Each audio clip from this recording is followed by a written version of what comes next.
Welcome to this tutorial on InFusion cloning using Photo51. In this video, we'll walk through the process of InFusion cloning step by step. InFusion cloning is a high-efficiency method that joins DNA fragments with 15 base pair overlaps into a linearized vector.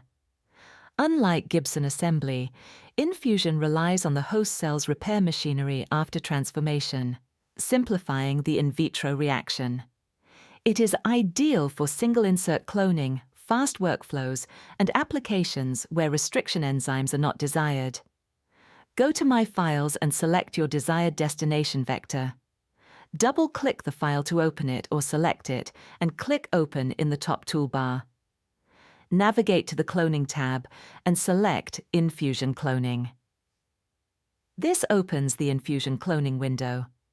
If you wish to change your destination vector, click Change Vector at the bottom of the box or click the pencil icon next to the vector name at the top. You can select a new file from My Files, paste in a sequence, or drag and drop one into the window. Now you'll need to linearize your vector by PCR or restriction digestion.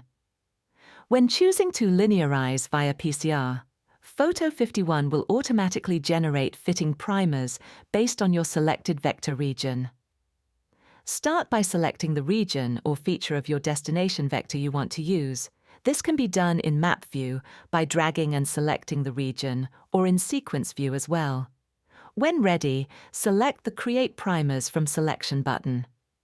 To linearize via restriction digestion, navigate to the top of the sidebar, use the Linearize by drop-down and select Restriction Digest.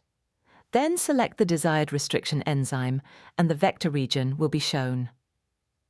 Now you can move on to choosing your inserts. Click New Insert at the bottom of the window or select Inserts at the top. Follow the same procedure in linearizing your insert. Select a region and click Create Primers from Selection. All primers you create are saved and can be accessed by clicking Primers in the bottom toolbar. You can add additional inserts via the plus button at the top. Follow the same procedure in linearizing the plasmid.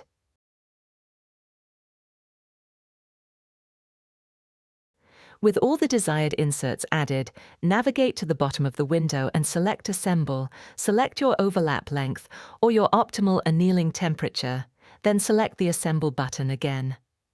Photo51 will now simulate the InFusion cloning reaction and show a visual preview of your assembled plasmid. Once complete, click Save Assembled Product to store your new construct in My Files. You have now completed InFusion cloning using Photo51. If you want to track the history of the cloned plasmid, you can always navigate to the History tab at the bottom to get an overview of which components were used. Thank you for watching, and check out our other tutorials.